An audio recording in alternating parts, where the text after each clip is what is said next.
Yeah, actually, my next question was going to be about your son there. Now, have you started showing him your time in wrestling yet? He's seen my like some of the dance clips. There is on YouTube.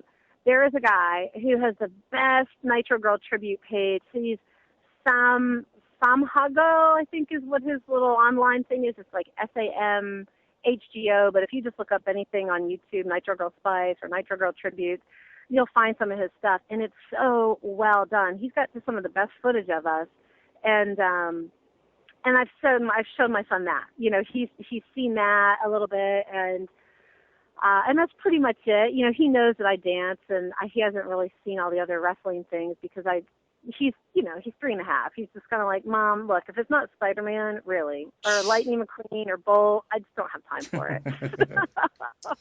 Well, So. yeah, the one thing you know Soon about little enough. boys is eventually they'll get that time where they're into wrestling. So Oh but yeah. Well, you'll be a he's hero then. amazing. Oh, he just doesn't. We haven't don't. I haven't seen it on. He hasn't seen it on television, but he innately is a wrestler. I mean, no doubt. He drops the big elbow, and he's amazing. The things he does, it's crazy. He'll be like, "Mommy, let's wrestle." He will take me down. The other night we were out wrestling in the park, and one of my neighbors drives by and goes, "That looks like child abuse over there." I'm like, "Try mommy abuse." I'm like, my son has me in a choker hold here for crying out loud. Right. When he gets older, you'll be a hero. That will remind me of the time when my father told me and showed me pictures when he used to play basketball with Kareem Abdul-Jabbar. Oh my gosh, amazing, right? It, you'll be a Amazing. hero at that point. Now you spoke earlier about after WCW, you formed the pop group Diversity Five, and you were in that group with Fire, Storm, who we know better as Charmel, who's Booker T's wife, Yeah. Shay, and Tigress. Can you talk a little bit about that group and some of your accomplishments with them for the fans who might not be that familiar with it?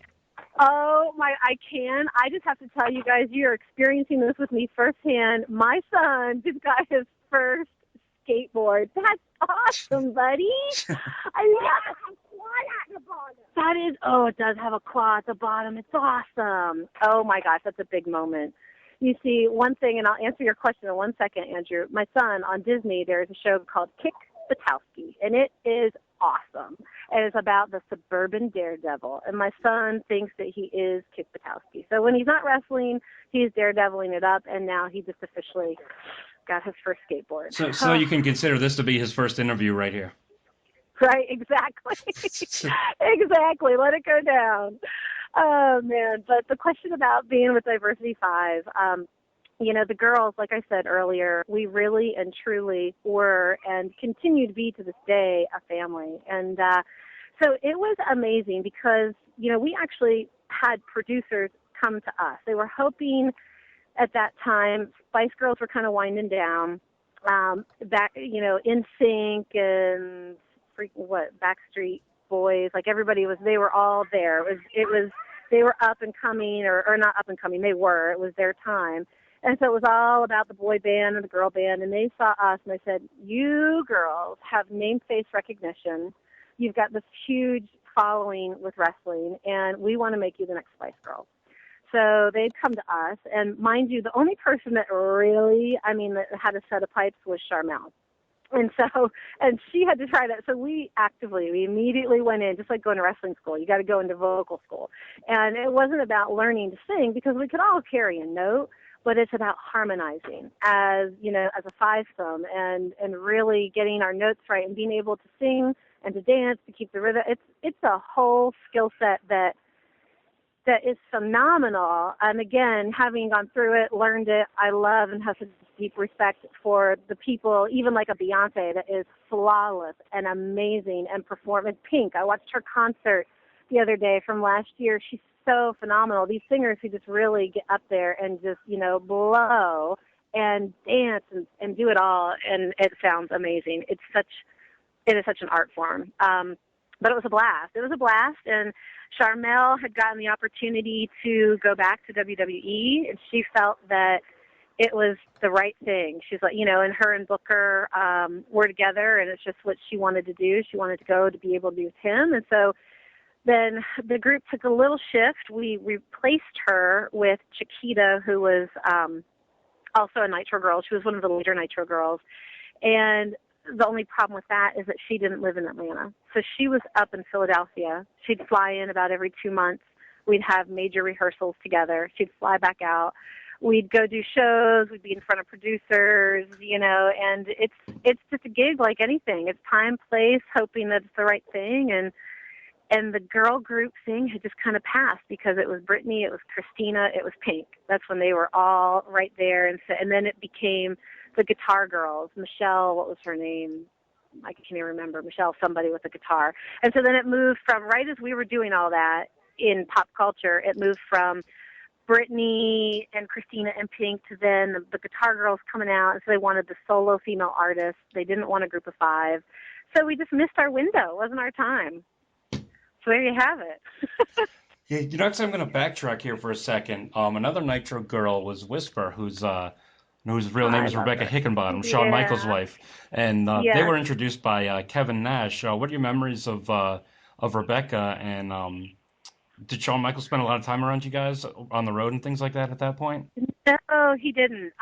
Rebecca was one of my very best friends. I just amazing individual, beautiful heart, beautiful person in every way. And she had been introduced to him by Kevin, and we all had a mutual friend out in California who actually helped to get Tori into WCW. And so he was a friend of all of them, and he was kind of a connector as well, who was not in the wrestling world, just, kind of managed different fitness professionals. And anyway, so it was kind of one of those love at first sight things. It really was a little storybook romance that it just happened. They had an immediate connection. They knew it at the deepest level. Oh my goodness. Okay, I'm almost done, Boogie. Sorry. They fell in love. They had these amazing visits and phone conversations and hours on a phone at night. And within 6 weeks, she was packing up her bags and moving to Texas. And she left. She left the world of wrestling. She left it all because she knew that this was her man and she was in love and they were going to go start a life together. And it happened just that fast. I never even personally met Shawn. And again, Rebecca and I had been inseparable for probably a year and a half. And so once she left, she left. Oh wow! Gone. Yeah. Now you also did extensive choreographing for several production companies, dance groups, and even appeared in a couple of music videos for artists like R. Kelly. Can you talk a little bit Uh-huh. about those experiences? Oh, again, it's just part of who I am. And I think that if you're not, when you're in entertainment, it's kind of like you're used to it. It's all just like another set, and it's fun and it's great. Again, a lot of hurry up and wait. You do a lot for those few seconds that you might get seen on camera, and a lot of the times you shoot stuff that never gets on camera. And so it's just fun. It's just I think that the most fun I had was for about 3 years, I did work for Coyote Ugly, and I was one of their choreographers, and I went around and I helped them open bars and trained all their girls and did some additional dances for them, and that was a ton of fun. And it was so funny. I was out in Seattle, and I'm running an audition, and in comes former Nitro girl Star. I'm like, Jen? She goes, Melissa? I'm like, you got the job. Come on, what are you doing? She was in nursing school at the time. It was so funny. I was like, oh, my gosh. It was just crazy. You never know where you're going to reconnect with people in the dance world. So it was all fun. It was great. It really was a great, many wonderful experiences, and I just love dancing. You guys are making me feel like I need to get into a dance class as soon as I get off this call. Well, now's the part where we're going to talk about what you're doing these days. You also hold several accredited training and certifications in your current life. Can you talk a little about what you hold, and was that something that you were doing and working on during your time with WCW? Was that something that you worked on kind of after the fact? No, I was a chiropractor before I was a doctor of chiropractic medicine. I graduated actually in 97, December of 97. We started in June, the end of June of 97. So I had been, and lucky for me, I was in my last, big semester, and so most of it was just studying for all your national boards and stuff, and all my big coursework had been behind me. Thank goodness, and that was before we had to start traveling more than just one day a week. So it all kind of worked out perfectly. And so no, I mean, I started my career in wellness, health and fitness, straight out of, gosh, even in college. But as soon as I had moved down to Atlanta, I got into fitness really big. I was a personal trainer and fitness instructor, and of course went to chiropractic. My whole time during chiropractic school, I was still dancing and choreographing and running fitness programs. I actually ran the fitness program for the university, and managed all the different instructors and helped to run their gym. I think the facility was like a 30,000 square foot facility. So I have always been into health and fitness. And then after WCW, and after finally saying, you know what, I just don't want to go continue to pretend to be somebody I'm not. Like, my path, as fun as it's all been, my path, my passion, my purpose is really about helping people to tap into their true authentic self, physically, mentally, emotionally, spiritually. And I knew early on that it wasn't even about staying in an office 9 to 5 every day for me. I have a very strong message and very strong vision. And I guess it was probably about 9 years ago, began my consulting company called Flow Unlimited. It's a health and well living company. And that's kind of the big umbrella. And underneath that are multiple subsidiaries, and one of which is called Flow for Golf. And Flow for Golf is a mind-body integration training program for golfers that does physical coaching, mental coaching, and soulful coaching, if you will, to help golfers really tap into kind of their flow state, their peak performance state, understanding what that is and what to do with that and how to get better results on the golf course and in life. And that's products. I've got DVDs. I've got fitness video workouts. I've got meditation CDs, hypnosis CDs. I'm a master coach practitioner. So,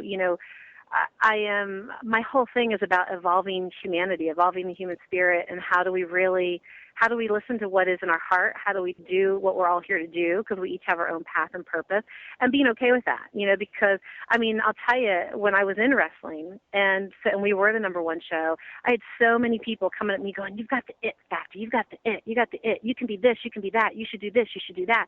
Made my head spin. And I was like, okay, I should. Everybody's telling me I should do this.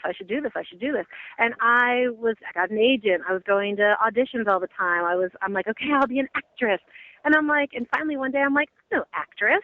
That's not who I am. This doesn't resonate with me. It's just not, and not to say that it's bad for other people to do it. It just wasn't what I knew to be my path. And, so kind of my journey was getting it when the light bulb going, man, it's so easy to buy what everybody else is selling you about yourself, but only each of us can really choose who we are and listen to it and honor it, and then it's up to us to do something about it. And if we don't, then we've only got ourselves to be pissed off at. You know what I mean? So there it is. So Flow for Golf is the big program that's out there right now. I do a ton of coaching. I'm a master coach practitioner. I just help people. I help people that transform. I'm writing 3 books right now. So they'll be out, hopefully the first one will be out by late spring at this point.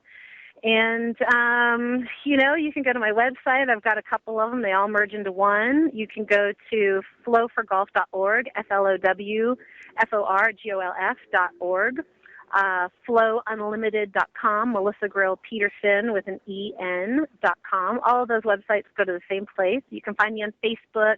You can find Flow for Golf on Facebook. You can find me on LinkedIn. I'm pretty out there and pretty accessible because my message is, it's what it's all about for me. So I want to make sure I'm reaching my people, getting the word out, and finding